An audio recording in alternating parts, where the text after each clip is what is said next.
My influencer sister filmed me crying after a breakup, then posted a reel revealing our father's abuse without my consent. So I gathered receipts, exposed her lies to every brand she worked with, and watched her followers vanish overnight. Ever since my older sister Nancy became an influencer, things have never been the same between us. I still remember the first time I realized how much she'd changed. I was 19, crying my eyes out because my boyfriend had just cheated on me with his third cousin. At first, she was nice. She brought me ice cream, flowers, freshly baked cookies, the whole package. But as I paused my ugly crying to dig into my tub of gold metal ribbon from Baskin-Robbins, her phone waved in my face. Click. Flash. She then started making the story post. At first, I thought it was a joke, because she made it look like I was crying over my nail breaking, but then she actually posted it. I stared at her in disbelief, and she deleted the app so I couldn't force her to take it down. For some reason, she was shocked when I kicked her out of my dorm. She didn't even text me until 24 hours had passed. No, sorry. No, I'll never do it again. Just a my-bee. But she's the only family member who I can talk to without being scared of getting hit or yelled at. So I forgave her, and planned to keep her at arm's length, until my new boyfriend became her prop. Thomas had nice hands, tatted, veiny, very masculine. So once a month, we'd all go out to eat together and she'd take photos of his arms and torso across the table. It was just to keep her followers on their toes. And because she never posted his face or tagged him, I was fine with it. Fast forward to 3 months later, meaning 3 more soft launches of Thomas. We were at the Capitol Grill, because my sister Nancy had insisted on paying. Everything was going well. I had just finished my exams, and I felt like I did good. So I was in a really lighthearted, goofy mood. And when I went to the restroom, I ran into my friend from high school. It was one of those days that felt like everything was going right. Until the next morning, when I saw Nancy's Instagram. This time it wasn't a story post.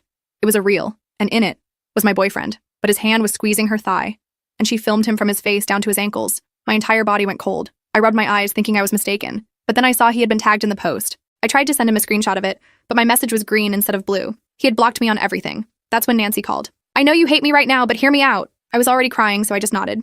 Turns out she had paid my friend to distract me that day, because the entire thing was a test. You see, she claimed that after my last BF, she wanted to look out for me. So she flirted with my boyfriend and paid him to leave me and commit to her Instagram. And because he actually followed through, it was proof that he wasn't good enough for me. At that point, I was already done with her and her antics. Plus, arguing with Nancy was a waste of time TBH.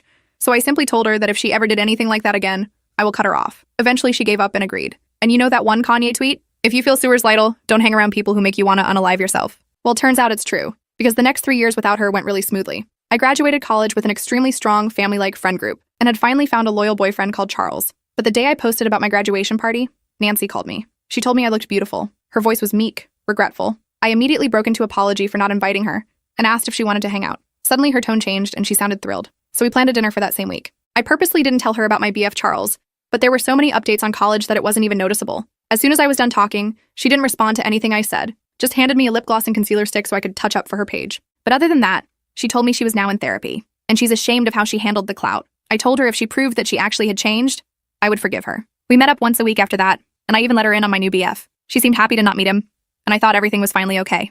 Until one day, when I realized I was even more naive than I thought. There I was, on a nice little walk by the local beach, when I got the notification. She had tagged me in a reel. It was a story time while she did her makeup. I thought it would be wholesome, because she started off by saying how amazing and beautiful I was, even put some photos of me on the screen. But as the video progressed, she started talking about our childhood. My heart dropped, and that's when my worst fears were confirmed. She told the entire world about how our dad had stolen my innocence. I dropped my phone in shock. My entire body was trembling. I checked the views. In just 2 hours, it had gotten 20,000 views. 20,000 people knew about the most vulnerable memory I had. But this time, I had the upper hand, because I wasn't the scared 19-year-old college girl anymore. I was a woman, the type to fight back, to make her regret ever thinking my forgiveness was weakness. I picked up my phone with shaking hands and called my boyfriend Charles.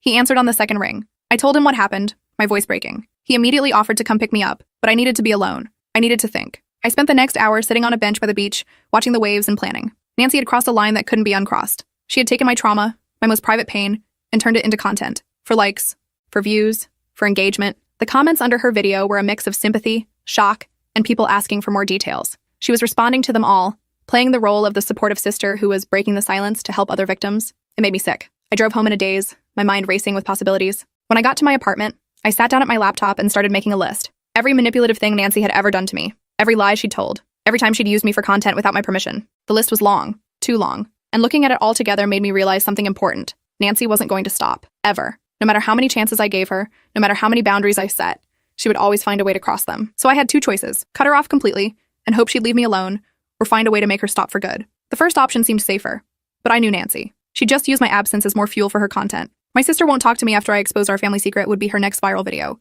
No. I needed to do something that would make her think twice before using me as content again. Something that would show her that her actions had consequences. Something that would hit her where it hurt, her precious online image. I spent the next few days gathering evidence. Screenshots of texts where she admitted to paying Thomas to cheat on me. Emails where she pitched collaborations to brands using my trauma as her unique angle. Old videos she'd deleted but I'd saved, where she mocked her followers behind their backs. By the end of the week, I had a folder full of receipts. Proof that the person Nancy presented online wasn't real. That her authenticity was carefully crafted. That she would step on anyone, even her own sister, to get more views. Charles was worried about me. He kept saying I should just block her and move on. That revenge wouldn't make me feel better. But he didn't understand. This wasn't about revenge. It was about protection. I needed to make sure she could never hurt me like this again. I decided to start small. I found the email addresses of the 3 biggest brands she worked with and sent them the video of her mocking their products. Within days, all 3 had publicly announced they were ending their partnerships with her. Nancy called me screaming. She knew it was me. I didn't deny it. I told her this was just the beginning unless she took down the video about our dad and posted a public apology. She hung up on me. The video stayed up. So I moved to phase 2. I contacted her manager with evidence that Nancy had been buying followers and engagement. The manager dropped her the next day. Nancy showed up at my apartment, pounding on the door. I didn't let her in. I just texted her the same demand. Take down the video, post an apology. She left after an hour of yelling through the door. I still felt the adrenaline pumping through my veins as I leaned against my apartment door. Nancy's angry footsteps echoed down the hallway as she finally gave up and left. My phone buzzed with a text from Charles asking if I was okay. I quickly replied that I was fine and would call him later. The thing about Nancy is that she never backs down easily. I knew this was just the beginning of our battle. And honestly, I was kind of scared of what she might do next. But I was more scared of doing nothing and letting her continue to exploit my trauma for views. I checked her Instagram the next morning. The video was still up, now with over 50,000 views. But she'd added a new story, her crying in her car, mascara running down her face. The caption read, "Being attacked by your own family when all you're trying to do is raise awareness." I nearly threw my phone across the room. She was playing the victim now. Of course she was. I should have seen that coming. My phone rang. It was my friend Elizabeth from college. I almost didn't answer, but then I realized she might have seen the video. Elizabeth didn't waste time with small talk. She told me she'd seen Nancy's video and wanted to check if I was okay. I gave her a quick rundown of what was happening. Elizabeth had met Nancy a few times during college and had always said there was something off about her. Turns out Elizabeth was right. After talking to Elizabeth, I decided to take a different approach. Going after Nancy's brand deals and manager was satisfying, but it wasn't getting me what I really wanted. The video taken down. I needed to be smarter about this. I spent the next few hours researching Instagram's community guidelines. Turns out sharing someone else's trauma without consent could potentially violate their rules against harassment. I filed a report against the video, then encouraged Charles and Elizabeth to do the same. We got about 10 of our friends to report it too. By that evening, Instagram had removed the video. Small victory, but I knew Nancy would be furious. Sure enough, my phone exploded with texts from her. I didn't read them. Instead, I blocked her number. I needed some peace. The next day, I woke up to an email from Nancy. She'd created a new account just to contact me. The subject line was, "You're going to regret this. Real mature." The email itself was a long rant about how I was trying to silence her truth and censor her content. She threatened to post more stories about our childhood if I didn't stop attacking her career. I forwarded the email to Charles and Elizabeth, then deleted it. I wasn't going to engage with her threats, but I did need to prepare for whatever she might do next. I decided to get ahead of the situation. I created a private Instagram account and posted a single statement explaining that my sister had shared deeply personal information about me without my consent, and that I was taking steps to protect my privacy. I only accepted follow requests from people I knew and trusted. 2 days passed without any new drama from Nancy. I started to hope that maybe she'd gotten the message. Maybe losing the video and having her brand deals canceled was enough to make her back off. I was wrong. On the 3rd day, I got a call from my mom. We hadn't spoken in months. Our relationship had always been strained, especially after I moved out for college and refused to come back home during breaks. She wasn't abusive like my dad, but she had enabled him, looked the other way. I never forgave her for that. She was crying on the phone, asking why I was spreading lies about my father. Apparently, Nancy had called her and told her I was making up stories about dad for attention. I was so shocked I couldn't even speak for a minute. Nancy had completely twisted the situation around.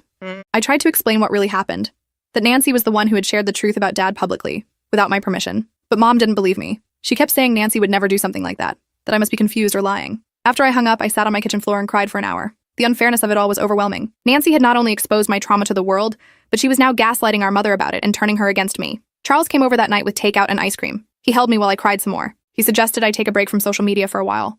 Maybe even take a few days off work to clear my head. It was tempting, but I knew retreating now would only give Nancy more power. The next morning, I woke up to dozens of notifications. Nancy had gone on a live stream the night before, sobbing about how her mentally unstable sister was trying to ruin her life because of jealousy. She claimed I had always been envious of her success and was now making up lies to hurt her. The comments were full of her followers sending her support and calling me awful names. Some were even threatening to find my personal information and teach me a lesson. I felt sick reading them. Elizabeth called me in a panic. She'd seen the live stream and was worried about my safety. She offered to come stay with me for a few days. I accepted. Having a friend around would help keep me grounded. Elizabeth arrived that afternoon with a suitcase and her laptop. She worked remotely as a graphic designer so she could stay as long as needed. As soon as she walked in, she gave me a big hug and told me we were going to figure this out together. We spent the evening making a plan. Elizabeth pointed out that Nancy's biggest weapon was her platform and her ability to control the narrative. If I wanted to fight back effectively, I needed to find a way to tell my side of the story that Nancy couldn't twist or delete. The idea came to me around midnight. Nancy wasn't the only one with receipts. I had years of texts, emails, and even some recorded phone calls from states where one-party consent is legal that showed who Nancy really was. I had evidence of her admitting to the test with Thomas, planning to use my breakup for content, and even discussing how she could monetize our family drama. I didn't want to sink to her level by posting all this publicly, but I could create a document with all the evidence and share it privately with the brands she was still working with, explaining the situation calmly and professionally. Elizabeth helped me organize everything chronologically. We spent hours putting together a PDF that told the whole story, from the first time Nancy used me for content when I was crying over my cheating ex to the recent video about our dad. We included screenshots, recordings, and a clear explanation of each incident. By morning, we had a comprehensive document that showed Nancy's pattern of exploitation and manipulation. We found email addresses for the marketing departments of her remaining brand partners and sent them each a copy, along with a brief professional note explaining that I wasn't trying to cause trouble, but felt they should know who they were working with. I didn't expect much to happen right away. These things take time. But by that afternoon, 2 more brands had announced they were reevaluating their partnership with Nancy. One even reached out to me directly, apologizing for the situation and thanking me for bringing it to their attention. Nancy must have realized what was happening because she showed up at my apartment again. This time, Elizabeth was there. She peeked through the peephole and told me it was Nancy, looking furious. We decided not to answer. Nancy started banging on the door, yelling that she knew I was home and that I needed to stop this childish game before she really got angry. Elizabeth and I sat silently in the living room, listening to her rant. After about 20 minutes, a neighbor must have complained because we heard another voice in the hallway, then Nancy's footsteps stomping away. As soon as she left, Elizabeth suggested we go stay at her place for a few days. She lived in a secure building with a doorman, so Nancy wouldn't be able to get in. I agreed it was probably safer. We quickly packed some essentials and headed to Elizabeth's apartment across town. On the way, Charles called. He'd been trying to reach me for hours. Apparently, Nancy had found his number somehow and had been calling and texting him nonstop, alternating between threatening him and trying to convince him that I was unstable and needed help. Charles had blocked her, but he was worried about me. I assured him I was safe and explained that Elizabeth and I were going to lay low at her place for a while. He offered to come over later with dinner. Elizabeth's apartment was small but cozy, with plants everywhere, and a cat named Chairman Meow, who immediately decided my suitcase was his new bed. I felt safer as soon as we walked in. We spent the rest of the day monitoring the fallout from our emails. 3 more brands had quietly removed Nancy from their websites. Her follower count was dropping too, as people began to notice the pattern of brands distancing themselves from her. That evening, Nancy went live again. This time, she was calmer, more calculated. She said she had been reflecting on recent events and wanted to clear the air. She admitted that she had shared family stories without permission, but claimed she had only done it to help others who might be going through similar situations. She never mentioned me by name, but she talked about how certain people in her life were trying to silence her because they were uncomfortable with the truth. She ended by saying she was taking a short break from social media to focus on healing. Elizabeth and I watched the whole thing, rolling our eyes so hard it hurt. This was classic Nancy, making a non-apology that somehow still made her the victim, then announcing a break that would probably last all of 48 hours. Charles arrived with Thai food around 8. The 3 of us sat on Elizabeth's living room floor, eating pad Thai and strategizing. Charles thought Nancy's break was a good sign. Maybe she was finally realizing she couldn't win this fight. Elizabeth wasn't so sure. She thought Nancy was just regrouping, planning her next move. I was somewhere in the middle. I hoped Nancy would back off, but I wasn't counting on it. And I still hadn't achieved my main goal, getting her to post a real apology and promise to stop using me as content. The next morning, I woke up to an email from a name I didn't recognize, Morgan Thompson. The subject line was, "Regarding Nancy." I opened it cautiously. Morgan introduced herself as a former friend of Nancy's who had had a similar experience with her. Nancy had shared private details about Morgan's divorce on her Instagram without permission, then played the victim when Morgan confronted her. Morgan had seen Nancy's recent posts and guessed what was happening. She wanted to know if there was anything she could do to help. I showed the email to Elizabeth. She did some quick social media stalking and confirmed that Morgan appeared to be legit. She and Nancy had posted photos together about a year ago, then suddenly stopped interacting online. I replied to Morgan, thanking her for reaching out and briefly explaining the situation. Within an hour, she responded with her phone number, suggesting we talk directly. Our phone call lasted over 2 hours. Morgan had even more Nancy stories than I did. Nancy had apparently been doing this kind of thing for years, using friends, boyfriends, even coworkers as content without their permission. When confronted, she always twisted the situation to make herself the victim. The most valuable thing Morgan shared was that there were others,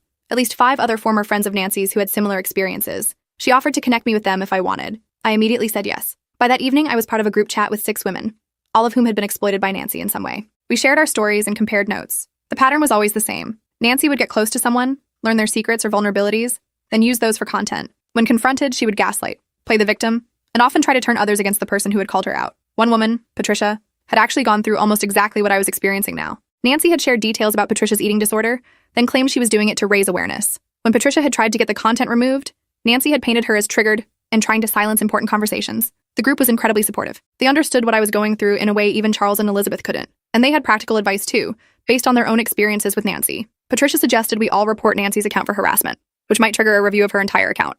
not just the specific video about me. Another woman, Riley, she preferred to stay anonymous, recommended documenting everything in case I ever needed to get a restraining order. With their encouragement, I decided to take more direct action.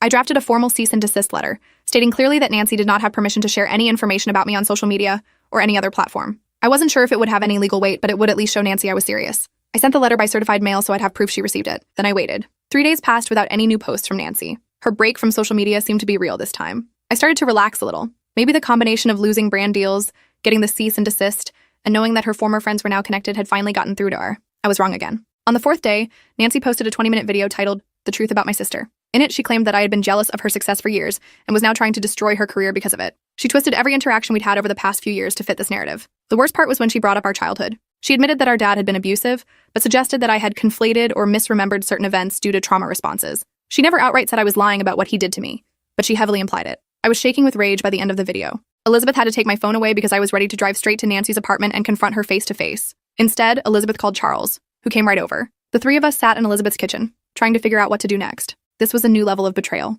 Nancy wasn't just using my trauma for content anymore. She was actively trying to discredit me and rewrite history. That's when I got a text from Patricia. She and the other women from the group chat had all seen Nancy's new video. They were as disgusted as I was.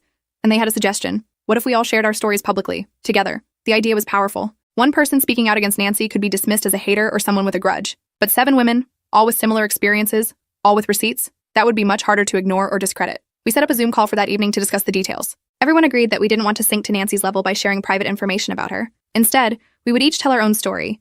How we knew Nancy, how she had used us for content without consent, and how she had reacted when confronted. We decided to create a simple website where we could post our stories, along with whatever evidence each person felt comfortable sharing. We would keep it factual and avoid personal attacks. The goal wasn't to cancel Nancy, but to warn others about her pattern of behavior and hopefully get her to stop. Elizabeth, being a graphic designer, offered to create the website. We spent the next few days gathering our stories and evidence. Each woman wrote her own account, focusing on specific incidents and including screenshots or recordings when possible. I wrote about the time Nancy posted about me crying over my cheating ex, the test she set up with Thomas, and of course, the recent video about our dad. I included screenshots of texts where she admitted to these things, sometimes even bragging about how much engagement they got her. We launched the website on a Monday morning. We didn't promote it widely, we just shared it with our own networks and sent the link to the brands Nancy was still working with. We wanted the truth to be available, but we weren't trying to create a public spectacle. The response was immediate. By lunchtime, the site had thousands of views. People were sharing it on Twitter and Reddit.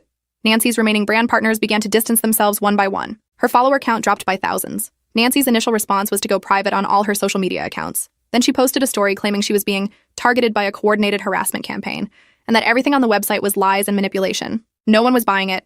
The evidence was too clear, the pattern too consistent across all 7 stories. People who had followed Nancy for years were now seeing her in a new light. By evening, Nancy had deleted her story and posted a new one saying she was taking time to reflect and would address these allegations soon. It was the first time I'd seen her on the defensive rather than immediately attacking. The next day, I received a text from an unknown number. It was Nancy, using a friend's phone since I had blocked her. She wanted to meet in person to talk things through. I showed the text to Elizabeth and Charles.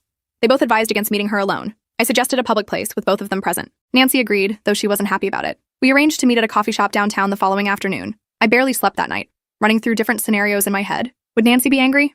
Tearful? Would she try to manipulate me again? I had no idea what to expect. The next day, Charles, Elizabeth, and I arrived at the coffee shop 15 minutes early. We chose a table in the corner where we could see the door. Elizabeth had her laptop open, pretending to work but really ready to record if necessary. Legal in our state. Nancy walked in 5 minutes late. She looked different, tired, less put together than usual. She sat down across from me without ordering anything. For a moment, we just stared at each other. Then she spoke. She asked if I was happy now that I had destroyed her career. Her voice was quiet but bitter. I told her this wasn't about her career.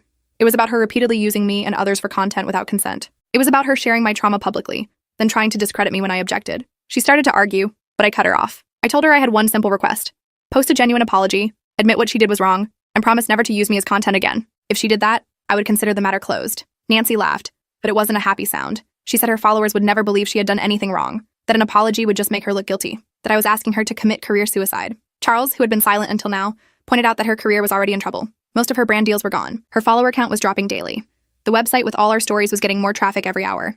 An apology might actually be her best move at this point. Nancy looked at him like she wanted to slap him. Then she turned back to me. She asked what would happen if she refused to apologize. Would I take the website down if she promised to never mention me again? I shook my head. The website wasn't just about me. It was about all 7 of us and our collective experiences. I couldn't and wouldn't speak for the others, but I told her that from my perspective, a public apology was non-negotiable. Nancy sat there for a long moment, tapping her fingers on the table. Finally, she stood up. She said she needed time to think. Then she walked out without another word. We sat there for a while after she left, processing what had happened. It wasn't the explosive confrontation I had expected. Nancy had seemed deflated, like she was finally realizing she couldn't manipulate or intimidate her way out of this situation. Later that evening, I got a text from Morgan. Nancy had reached out to her, asking if there was any way to get the website taken down. Morgan had told her the same thing I had, that a public apology was the minimum requirement. The next morning, Nancy posted a video. It wasn't the tearful, dramatic apology I had half expected. Instead, it was surprisingly straightforward. She admitted that she had shared personal information about several people without their consent. She acknowledged that this was wrong, regardless of her intentions, and she promised to do better in the future.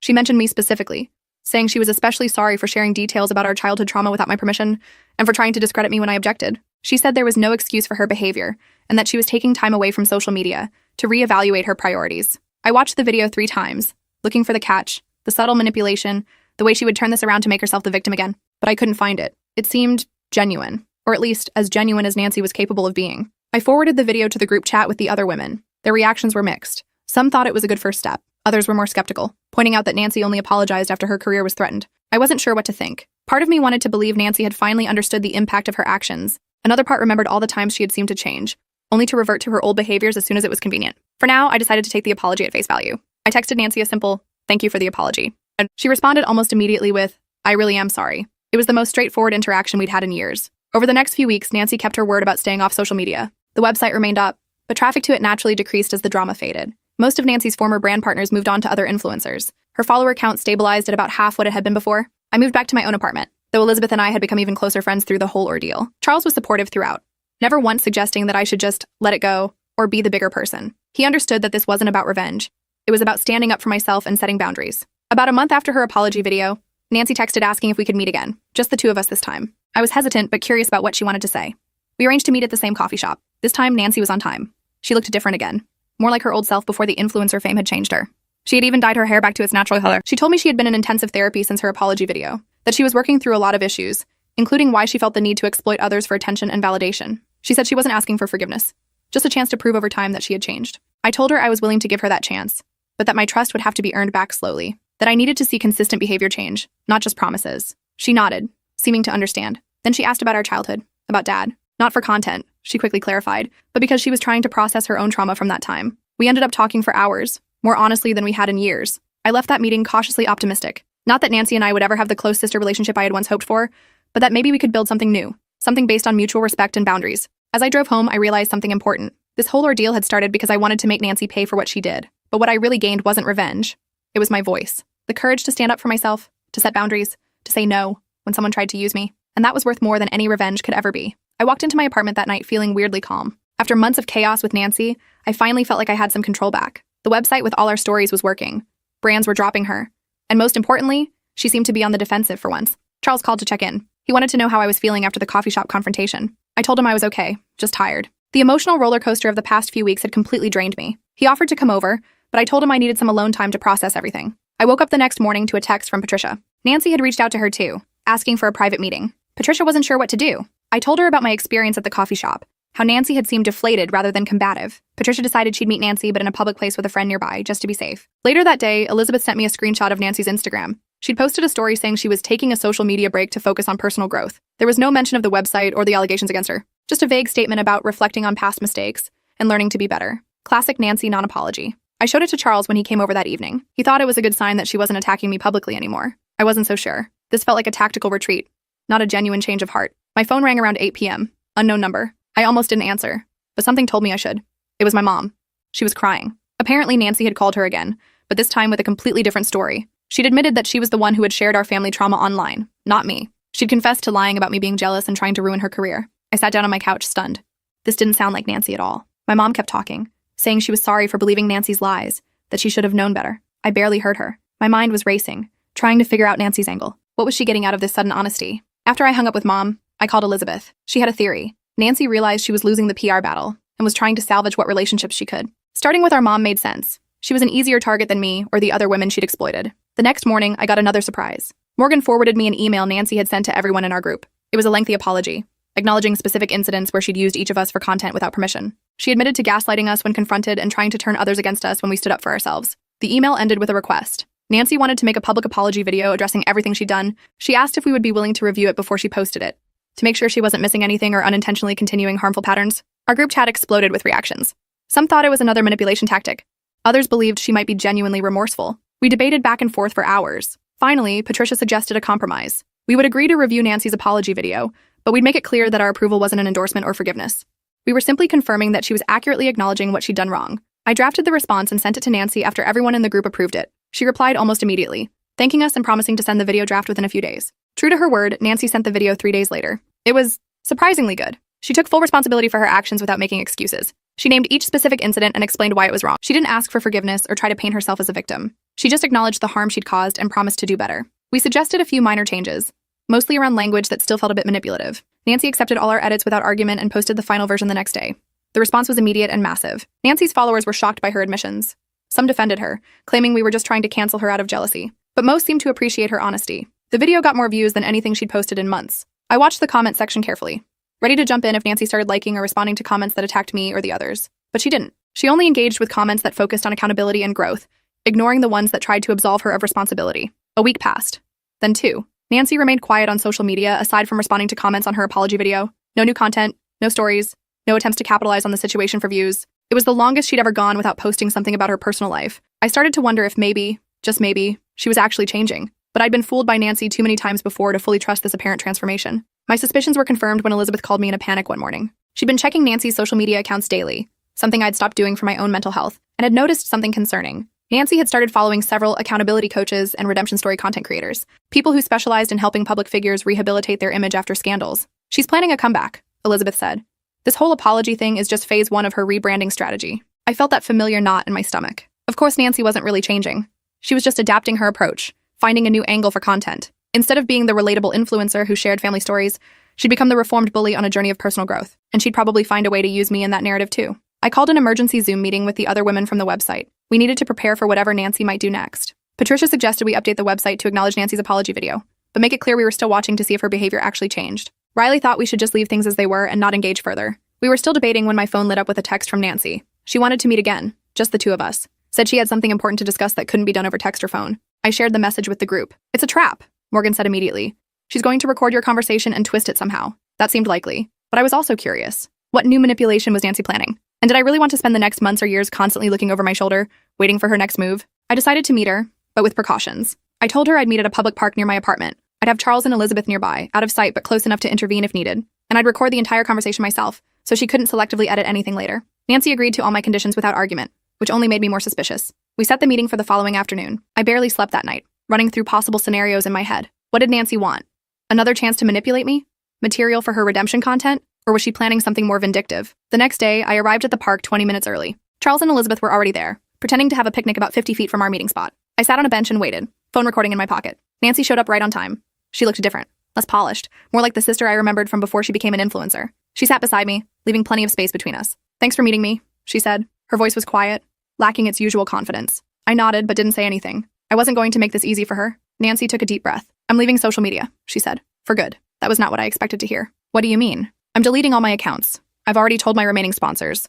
I'm done with being an influencer. I stared at her, trying to see the angle. Why? Because I don't like who I've become, she said simply. The apology video wasn't just for show, and I meant it. And making it forced me to really look at my behavior over the past few years. I don't recognize myself anymore. She pulled out her phone and showed me an email. It was a job offer from a marketing firm in Seattle, 3,000 miles away from where we lived.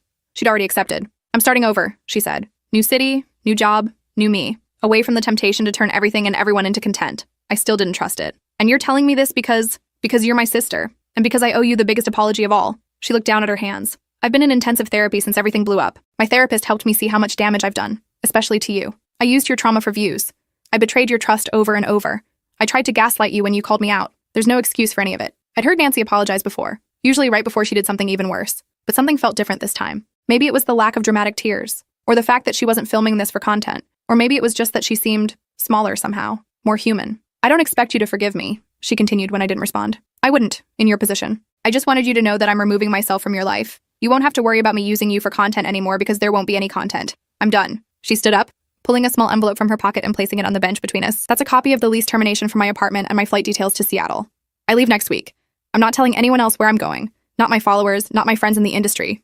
Just you and Mom. I picked up the envelope but didn't open it. Why should I believe any of this? Nancy shrugged. You shouldn't, based on my track record. But it's the truth. I guess you'll see when I actually leave and don't come back. She turned to go, then paused. One more thing. I've set up an appointment with a lawyer next month to discuss getting a restraining order against Dad. I don't know if you'd be interested in joining that process, but I thought you should know.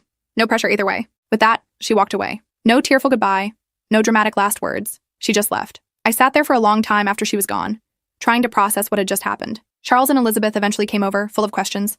I showed them the envelope with Nancy's lease termination and flight details. It all looked legitimate. "Do you believe her?" Elizabeth asked. "I don't know," I admitted. "It seems too good to be true." We spent the next week watching Nancy's social media accounts closely. She posted one final video announcing her departure from social media, thanking her followers for their support but explaining that she needed to step away for her mental health and to repair damaged relationships. She didn't mention me or any specific incidents, just said she'd made mistakes she needed to make right, and that wouldn't happen while she was still creating content. Then, true to her word, she deleted all her accounts. Instagram, TikTok, YouTube, everything gone in a single day. Her website redirected to a simple page that said, "Thank you for the memories," and nothing else. I still half expected it to be some elaborate stunt. Maybe she was planning to relaunch with a big comeback story about her social media detox, but the days passed, and there was no sign of Nancy anywhere online. The day of her flight came. Charles offered to drive me to the airport if I wanted to see her off, but I declined. I wasn't ready for that. Instead, I texted her a simple, "Safe travels." She replied with, "Thank you," and nothing more. That evening, Mom called to tell me Nancy had landed in Seattle. She really had left, just like she said she would. The weeks that followed were strangely quiet. I kept expecting some new drama from Nancy, some new way she'd find to insert herself into my life, but there was nothing. She called Mom once a week, but never asked about me or tried to contact me directly. A month after she left, I got an email from Nancy's lawyer about the restraining order against Dad. It included information about the process and what would be involved if I wanted to join the petition. I sat on it for a few days, then decided to at least have a consultation. Charles came with me for support. The lawyer was professional and straightforward. She explained that Nancy had already begun the process based on her own experiences, but my testimony would strengthen the case. I wouldn't have to see Dad or speak to him directly. I could submit a written statement or do a deposition with just the lawyers present. I agreed to think about it. On my way out, the lawyer handed me a sealed envelope. "Nancy asked me to give you this if you came in," she said. She was very clear that I shouldn't try to persuade you one way or the other about the restraining order. "This is separate." I opened the envelope when I got home. Inside was a check for a substantial amount of money and a short note. "This is all the money I made from content that involved you in any way. I calculated it based on views and sponsorships. It belongs to you, not me. Please use it however you want. Therapy, vacation, earn it, whatever helps you heal. T." I sat down hard on my couch, staring at the check. This didn't feel like manipulation. It felt like atonement. 2 months after Nancy left, I finally decided to join the restraining order petition. Not for her, but for me. And maybe a little bit for the scared kids we once were. We won the case. Dad wasn't allowed to contact either of us anymore. It felt like closing a chapter that had been left painfully open for too long. Nancy and I still don't talk much. Just occasional texts about practical matters. She's kept her word about staying off social media. According to Mom, she's doing well at her marketing job, living a normal private life. As for me, I used part of Nancy's money for therapy. Turns out I had a lot to process. Not just about Nancy, but about our whole family. The rest I put toward a down payment on a small house. Charles moved in with me last month. We're talking about getting a dog. Sometimes people ask if I miss having a close relationship with my sister. The truth is, I miss the sister I thought I had before she became an influencer. The real Nancy, the one who exploited my trauma for views, I don't miss her at all. But this new Nancy, the one who's actually respecting my boundaries, I'm cautiously optimistic that maybe, someday, we might build something real. Something based on honesty instead of content. Something that exists entirely offline, where it belongs. For now, though, I'm just enjoying the peace. No drama, no viral videos, no wondering if my private moments are being recorded for strangers on the internet. Just a normal, boring life. And after everything that happened, boring feels pretty damn good.